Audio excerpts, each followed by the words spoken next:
ऐसी वीडियो भी चल रही है जिसमें वार्डन उस लड़की से पूछताछ कर रही है। लड़की तब भी मान रही है कि उसने शिमला के लड़के को वीडियोस भेजी हैं और पुलिस ने शिमला से 2 युवकों को गिरफ्तार किया है और पंजाब लाकर उनसे पूछताछ की जा रही है। लड़की के ऊपर भी आईटी एक्ट के तहत मामला दर्ज किया गया है। यूनिवर्सिटी प्रशासन व पुलिस प्रशासन कह रहा है कि ये सिर्फ अफवाहें फैलाई गई थी माहौल ख़राब करने के लिए, ऐसा कुछ भी नहीं हुआ है और लड़की के मोबाइल से कोई भी ऐसी आपत्तिजनक वीडियो नहीं मिली है। कुछ वीडियोज़ मिली हैं जो उसने खुद की अपनी पर्सनल भेजी हुई थी कि बजरंग पूनिया ने देश का नाम एक बार फिर से चमका दिया है। बजरंग पूनिया पहलवान है और उन्होंने वर्ल्ड रेसलिंग चैंपियनशिप में भारत के लिए ब्रॉन्ज मेडल जीता है और अब तक वह 5 ब्रॉन्ज मेडल जीत चुके हैं।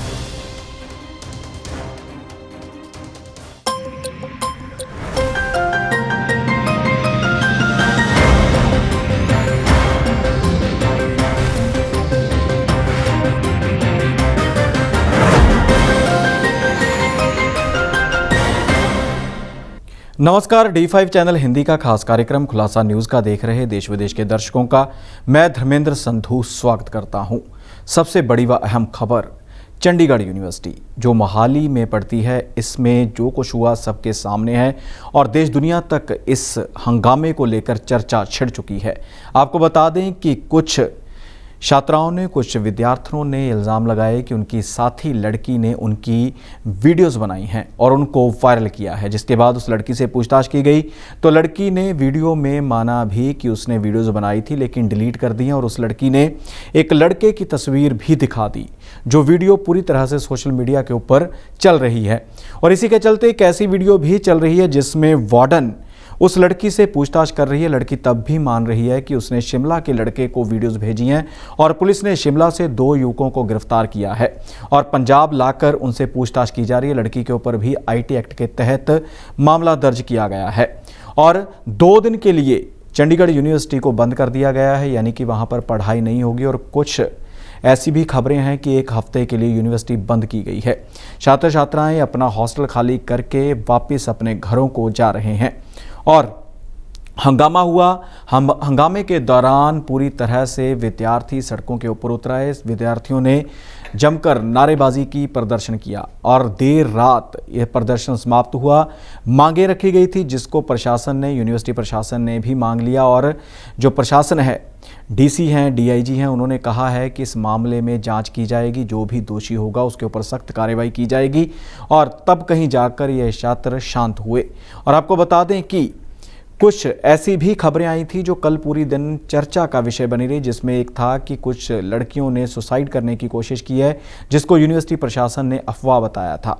और इसके अलावा जो वीडियो वायरल की बात हुई थी कि 60 लड़कियों की वीडियोस बनाई गई थी, उसको भी अफवाह बताया गया था और ऐसी कई और बातें थी जिनको अफवाह के तौर पर बताया गया। और वार्डन को भी सस्पेंड किया गया है, कुछ वार्डन बदल भी दिए गए हैं और कुछ मांगें थी विद्यार्थियों की, वो भी पूरी कर ली गई हैं। जिसके बाद विद्यार्थियों ने अपना धरना प्रदर्शन समाप्त किया है। उसमें से एक तो मांग थी कि हॉस्टल की टाइमिंग बढ़ाई जाए, 7 बजे से बढ़ाकर ज़्यादा की जाए। तो कहा जा रहा है कि वो मांग मानी गई और 9:30 बजे तक हॉस्टल खुले रहेंगे और इसके अलावा ड्रेस कोड लागू होगा।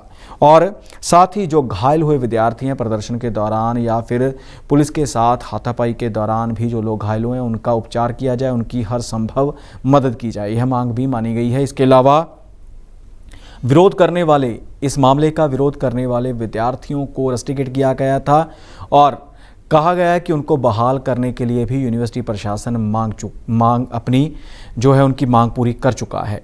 और इसके अलावा एक और थी कि वार्डन को हटाया जाए और नई वार्डन लगाई जाए, वो मांग भी पूरी हो चुकी है। कुछ और मांगे हैं जो भी आश्वासन दिया गया है कि जल्द पूरी कर दी जाएंगी। लेकिन जिस प्रकार से हंगामा हुआ इसके ऊपर सबकी नज़रें टिक गई। पंजाब के मुख्यमंत्री भगवंत सिंह मान ने इस मामले की जांच के आदेश दिए। दिल्ली के मुख्यमंत्री अरविंद केजरीवाल ने भी इसकी निंदा की। इसके अलावा जितने भी बड़े दिग्गज नेता थे, चाहे वो विपक्ष में थे, पक्ष में थे, उन्होंने भी इसकी निंदा करते हुए जाँच की मांग की। फिलहाल लड़की के ऊपर केस दर्ज हो चुका है, 2 युवकों को गिरफ्तार कर लिया गया है जिनसे पूछताछ की जाएगी और आने वाले समय में क्या खुलासे होते हैं देखना होगा। लेकिन बड़े सवाल काफ़ी खड़े हो चुके हैं। कारण यह है कि सब कुछ सबके सामने था, लड़की ने अपना गुनाह भी कबूल किया था और लड़के के बारे में पता लगा, गिरफ्तारियां हो चुकी, लेकिन यूनिवर्सिटी प्रशासन व पुलिस प्रशासन कह रहा है कि ये सिर्फ अफवाहें फैलाई गई थी माहौल ख़राब करने के लिए, ऐसा कुछ भी नहीं हुआ है और लड़की के मोबाइल से कोई भी ऐसी आपत्तिजनक वीडियो नहीं मिली है। कुछ वीडियोज़ मिली हैं जो उसने खुद की अपनी पर्सनल भेजी हुई थी और लड़की का मोबाइल भी जांच के लिए जब्त किया गया, जिसके बाद बड़े खुलासे व तार कहां तक जुड़ते हैं उसकी भी हल होने की उम्मीद जागती हुई नजर आ रही है। पंजाब के 2 पूर्व मंत्रियों के ऊपर गाज गिरी है, यानी कि उनके बारे में लुकआउट सर्कुलर जारी कर दिया गया है। विजिलेंस विभाग की ओर से सर्कुलर जारी किया गया है कि वह देश से या फिर पंजाब से बाहर कहीं भी ना जा सकें।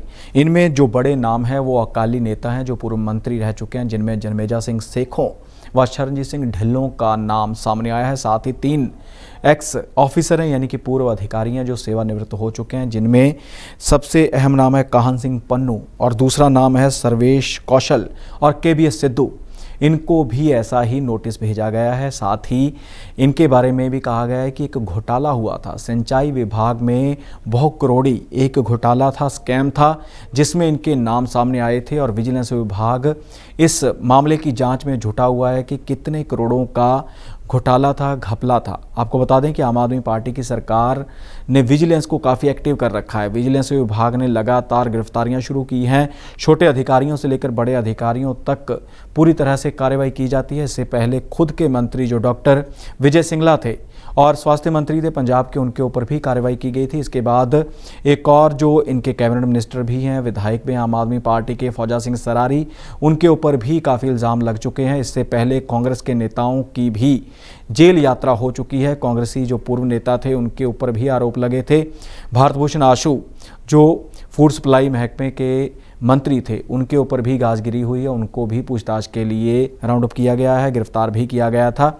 और इसके अलावा साधु सिंह धर्मसोत जंगलात मंत्री थे, उनके ऊपर भी गाजगिरी थी, उन्हें भी जेल में रहना पड़ा और अब वो जमानत के ऊपर बाहर आ चुके हैं। कई अधिकारियों के नंबर लग चुके हैं और माइनिंग को लेकर भी कई कार्रवाइयाँ हो चुकी हैं और इसी के चलते अब सिंचाई विभाग का घोटाला भी सामने आ चुका है। हमने काहन सिंह पन्नू जो बड़े बड़े पदों के ऊपर आसीन रह चुके हैं, सेवानिवृत्त अधिकारी हैं, उनसे बात की थी तो उनका कहना था कि मैं किसी भी जांच में शामिल होने के लिए तैयार हूं और मेरे को ऊपर जो इल्ज़ाम लगाए जा रहे हैं इसलिए लगाए जा रहे हैं कि मैंने बहुत बड़े मगरमच्छों को बेनकाब किया था जिन्होंने ऐसे घोटाले किए थे। जब मेरे पास एग्रीकल्चर का डिपार्टमेंट था या मेरे पास पोल्यूशन का डिपार्टमेंट था तब मैंने इनका पर्दाफाश किया था। तब से ही मुझे धमकियाँ मिल रही थी, डराया धमकाया जा रहा था और अब मुझे इसी केस में फंसाया जा रहा है, साजिश की जा रही है। मैं आने वाले समय में पक्ष भी अपना रख दूंगा।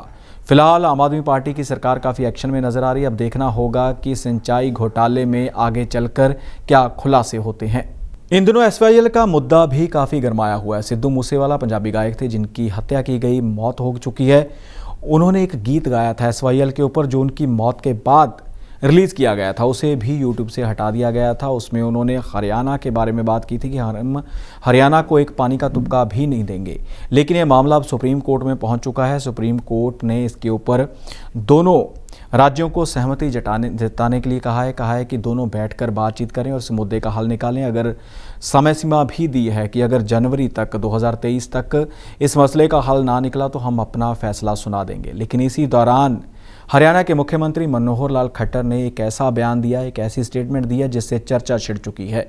उनका कहना है कि हरियाणा के पक्ष में फैसला आ चुका है, सुप्रीम कोर्ट का फैसला हरियाणा के पक्ष में आ चुका है और अब केवल हुक्म होना जारी है, यानी कि बयान आना या फिर उसका पूर्ण तौर से ऐलान होना बाकी है। लेकिन हरियाणा को उनका पानी मिलकर ही रहेगा। आपको बता दें कि SYL का मुद्दा काफ़ी गरमाया हुआ है। SYL का जो हिस्सा पंजाब में था वो काफ़ी हद तक किसानों ने उसको अपने खेतों में मिला दिया था, ज़मीन के साथ मिला दिया था और हरियाणा में SYL अभी भी है जिसमें पानी नहीं है, सूखी हुई SYL है और कहा जाता है कि पंजाब के पानियों के ऊपर हक है हरियाणा का। लेकिन जो एक सिद्धांत है, रिपेरियन सिद्धांत होता है, उसके मुताबिक जिस देश से, जिस जगह से पानी निकलता है, जिसका नुकसान होता है, उसको उसका पानी का पूरी कीमत मिलनी चाहिए। उसी पानी के ऊपर उस राज्य का अधिकार होता है। इसी के चलते पंजाब का अधिकार बनता है और पंजाब चाहे किसी को भी पानी दे या ना दे, मामला सुप्रीम कोर्ट में है। लेकिन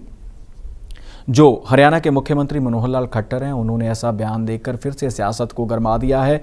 हमने सीनियर वकील के साथ भी बात की थी इस मुद्दे के ऊपर। उन्होंने कहा है कि इसके बारे में कोर्ट को, सुप्रीम कोर्ट को उनको नोटिस भेजना चाहिए कि क्यों ऐसा बोला, क्योंकि आने वाले समय में विभिन्न राज्यों में इलेक्शन होने वाले हैं और इलेक्शन को लेकर ऐसे नेता बयानबाजी करते हैं और ऐसी जो है बयान दे देते हैं जो बाद में मुसीबत का कारण बन जाते हैं। लेकिन जब तक सुप्रीम कोर्ट का कोई फैसला आया ही नहीं है तो हरियाणा के मुख्यमंत्री का ऐसा कहना कि हमारे पक्ष में फैसला आ चुका है, उसने काफ़ी बड़े सवाल खड़े कर दिए। अब देखना होगा कि सुप्रीम कोर्ट इस मामले में क्या कार्रवाई करता है या फिर मनोहर लाल खट्टर इस मामले में अपना क्या पक्ष रखते हैं। किसान आंदोलन की बात की जाए तो किसान आंदोलन काफ़ी लंबा समय चला था। 1 साल के करीब किसान दिल्ली की सरहदों के ऊपर बैठे रहे 3 कृषि कानून रद्द करवाने की मांग को लेकर, और साथ ही एक बड़ी मांग थी कि एमएसपी की कानूनी गारंटी दी जाए।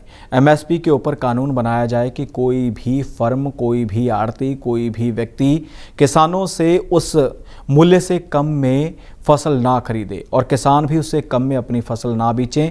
और साथ ही इसके ऊपर चाहे 2 रुपये महंगी फसल बिके, अगर मान लीजिए कि कनक या गेहूं के ऊपर एमएसपी 2000 रुपये प्रति क्विंटल फिक्स होती है तो उसके ऊपर चाहे 2000 प्रति क्विंटल के हिसाब से 2002 रुपये भी हो जाएं तो किसानों को मुनाफा होगा। इसके ऊपर कमेटी का गठन किया गया केंद्र सरकार की ओर से, किसानों को इसमें इन्वाइट किया गया, लेकिन किसानों ने कहा कि हम उस कमेटी का हिस्सा नहीं बनेंगे। हमने अपनी मांग रख दी थी कि एमएसपी के ऊपर कमेटी बनाई जाए और हमें पूछा जाए, लेकिन उसमें वो लोग भी शामिल किए गए हैं जो पहले कृषि कानूनों के खिलाफ बोला करते थे, इसीलिए हम इस कमेटी का बायकॉट करते हैं। और अब इस कमेटी की दूसरी बैठक होने जा रही है, यानी कि 27 सितंबर को इसकी बैठक होगी जिसमें विभिन्न मुद्दों के ऊपर चर्चा की जाएगी और एमएसपी के ऊपर भी चर्चा होगी। इससे पहले 22 अगस्त को भी इसी प्रकार मीटिंग हुई थी जिसमें काफ़ी पक्ष उभारे गए थे, लेकिन किसानों ने उनको सबको नकार दिया था। और किसानों का कहना है कि जब तक हमें पूरी तरह से कम जो समर्थन मूल्य वो नहीं मिलता तब तक हम किसी भी मुद्दे पर बात नहीं करेंगे। सरकार के साथ कोई भी हल नहीं होगा। सरकार हमें सीधे रूप में कानूनी गारंटी दे कि आपको इतना एमएसपी मिलेगा, क्योंकि गेहूं व धान के ऊपर ही एमएसपी मिलता है। इसके अलावा कुछ और फसलें हैं जैसे मक्का हो गया, मक्की होगी, उसके ऊपर भी एमएसपी है। इस बार मूंगी की फसल के ऊपर भी एमएसपी दी गई थी, लेकिन कुछ स्थानों पर एमएसपी से बहुत ज़्यादा दाम के ऊपर बिक गई और कुछ स्थानों पर एमएसपी से बिल्कुल कम दाम पर मूंगी की फसल उठाई गई है। और अब देखना होगा कि 27 सितंबर को जो मीटिंग होने जा रही है उसमें क्या फ़ैसला लिया जाता है। एमएसपी कमेटी जो केंद्र सरकार ने बनाई है वो क्या फ़ैसला लेती है और किसान उसके ऊपर अपनी क्या प्रतिक्रिया देते हैं। बात करते हैं बजरंग पूनिया की। बजरंग पूनिया ने देश का नाम एक बार फिर से चमका दिया है।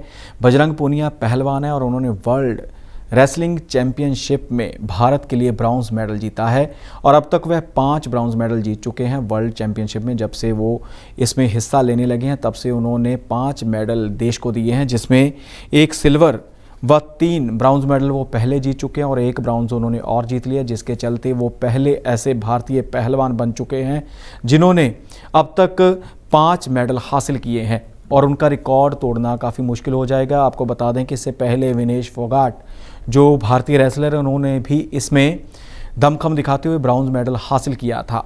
और इस प्रतिस्पर्धा में जो बेलग्रेड में हो रही है इसमें 30 पहलवानों ने हिस्सा लिया था जो भारत से संबंधित थे, लेकिन मेडल सिर्फ 2 आए हैं, जो भी चिंता का विषय है।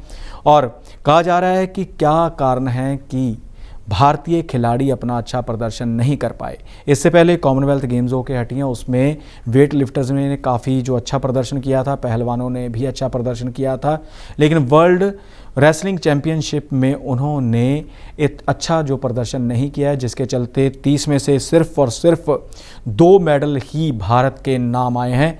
और आपको बता दें कि हरियाणा के पहलवान काफ़ी मशहूर हैं। हरियाणा में घर घर में पहलवानी की जाती है और कई खिलाड़ी पैदा किए हैं हरियाणा में, और इसी के चलते हरियाणा के पहलवानों के ऊपर सबकी नज़रें रहती हैं कि कोई ना कोई मेडल ज़रूर आएगा। लेकिन इस बार थोड़ी निराशा हाथ लगी है, लेकिन फिर भी बजरंग पूनिया ने अपना दमखम दिखाया है और उन्होंने देश के लिए ब्रॉन्ज मेडल जीता है। विनेश फोगाट ने भी भारत को ब्रॉन्ज मेडल जितवाया है। खुलासा न्यूज़ का में फिलहाल इतना ही। मुझे यानी धर्मेंद्र संधू को दे इजाज़त। धन्यवाद।